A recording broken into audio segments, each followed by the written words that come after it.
মাহবুব math টিউটোরিয়ালে সবাইকে স্বাগত। অষ্টম শ্রেণীর মুনাফা অধ্যায়ের আরো একটি পর্ব নিয়ে তোমাদের সামনে হাজির হলাম। আজকের পর্বে আমরা মুনাফার হার কিভাবে নির্ণয় করে মুনাফার হার সেটা নিয়ে আলোচনা করব।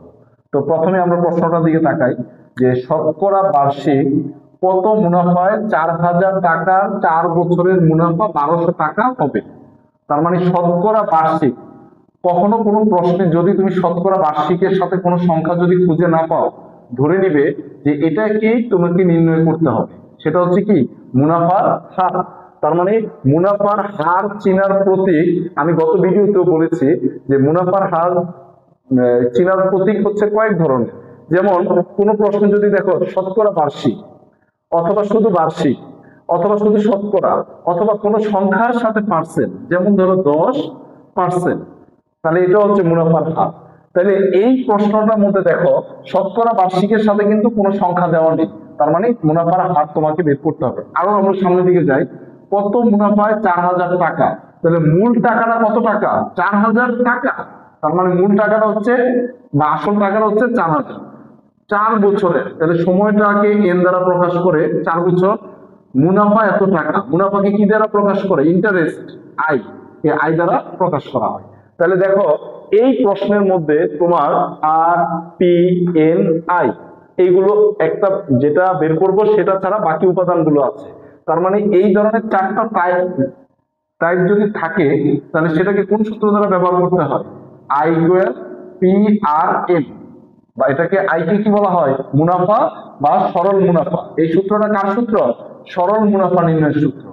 এই সূত্রের মাধ্যমে আমরা এই 4টা টপিকসে 4টা টাইপের যে কোনো একটা যদি বের করতে বলে এটাকে এই সূত্রের মাধ্যমে আমরা বের করে নিব। খেয়াল করো যে এবার আমাদের যেহেতু আর এর মান বের করবো, 8টা কোন পাশে আছে? নিশ্চয়ই ডান পক্ষে আছে, তাকে আমরা বাম পক্ষে নিয়ে আসবো। সম্পূর্ণটাকে, পুরোটাকে পুরোটা পক্ষান্তর করে এবং আইকে ডান পক্ষে পাঠিয়ে দেবো। এবার আমাদের যেই মানটা বের করতে হবে আর, এই আর ছাড়া আর এর পাশে যারা গুণ অবস্থা আছে তাদেরকে আমরা ওই পাশে ভাগ আকারে পাঠিয়ে দেবো, কারণ তারা এখানে গুণ অবস্থায় ছিল, তাহলে ওরা ওই পাশে গিয়ে ভাগ। এবার আমরা যার যার জায়গায় মান বসিয়ে দিব। আই এর মান আছে কত? 1200, পি এর মান কত? 4000, গুণ এন এর মান কত? 4 বছর। এখানে তোমাকে একটা বিষয় অতিরিক্ত মনে রাখতে হবে, সেটা হলো মুনাফার হার। হার মানে কি? শতকরা, 100 ইত্যাদি। আমরা এগুলো যে মুনাফার হার মানে হচ্ছে 100। এখন এই যে মুনাফার হার তুমি নির্ণয় করবে, অবশ্যই এখানে অতিরিক্ত একটা 100 দ্বারা এই ভগ্নাংশটাকে গুণ করে নিতে হয়। এখন তুমি যদি এই মানগুলো করে লাস্টে উত্তরের সাথে যদি 100 দ্বারা গুণ করো তাহলে তোমার অঙ্ক সঠিক হয়ে যাবে। তার মানে কি, আমরা মুনাফার হারের প্রত্যেকটা মান বসিয়ে তারপরে আমরা অতিরিক্ত একটা 100 দ্বারা গুণ করব। কার বেলায়?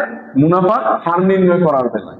এবার আমরা খুব সহজে, তুমি যেভাবে খুব সহজে কাটাকাটি করে নিতে পারো, যেমন এখানে 2টা শূন্য, এখানে 2টা শূন্য কোনাকুনি থাকার কারণে কেটে দিলাম। এবার 4 দিয়ে এবার এখানে আরেকটু কাটি, যেমন 40, এখানে একটা শূন্য, এখান থেকে একটা শূন্য কেটে দিলাম, তাহলে এখানে আছে 120, নিচে আছে কত? 4। 4 দিয়ে আমরা জানি যে 4 30 কত? 120, তাহলে উপরে থাকতেছে কত? 30, আর নিচে থাকতেছে কত? 4। এখন তুমি যখন এটাকে ক্যালকুলেশন করবা, যখন তুমি ক্যালকুলেটরে এটা ভাগ করবা, যে 30 কে যখন আমরা 4 দ্বারা ভাগ করি তখন আমরা পেয়ে যাই 30 ভাগ 4, যেমন 7.5। এবং মুনাফার হার বের করলে লাস্টে উত্তরে অবশ্যই একটা পার্সেন্ট লিখতে হয়। তার মানে এভাবে এটাও সঠিক। এখন ধরো কোন এমসিকিউতে এই প্রশ্নটা আসলো, আসার পরে তুমি দেখতেছো এই প্রশ্নের ফলাফলটা এইভাবে না দিয়ে দেখা যাচ্ছে একটা মিশ্র ভগ্নাংশে দেওয়া আছে, তখন তুমি কি করবে? অবশ্যই সেটাকে তুমি মিশ্র ভগ্নাংশে মানে ভাগ করে নিবে। 4 ভাগ 30 কত আমরা পাবো? 4 7 28, বিয়োগ করলে 2, তাহলে এটাকে যখন তুমি ফলাফল আকারে লিখবে 7 সমস্ত 4 ভাগের 2। তার মানে এখানে আবার ভগ্নাংশের লব এবং হরকে আমরা ভাগ করি 2 একে 2, 2 দুগুণা 4, তাহলে রেজাল্ট আসছে 7 সমস্ত 1 ভাগের 2। অবশ্যই শেষে একটা কি পার্সেন্ট। যদি তুমি দেখো এটা উত্তর মানে এমসিকিউর কোনো একটা অপশন এটা দেওয়া আছে, তাহলে অবশ্যই তুমি যে এই সমাধানটা পেয়ে নিবে। বুঝতে পারছো? তার মানে দুইটাই সঠিক তুমি যেভাবে দাও। আচ্ছা, এই মুনাফার অধ্যায়গুলো পরপর ভিডিওগুলোতে মাধ্যমে আমরা এই অষ্টম অধ্যায়ের মুনাফার সকল বেসিক গুলো বুঝিয়ে দেওয়ার চেষ্টা করছি।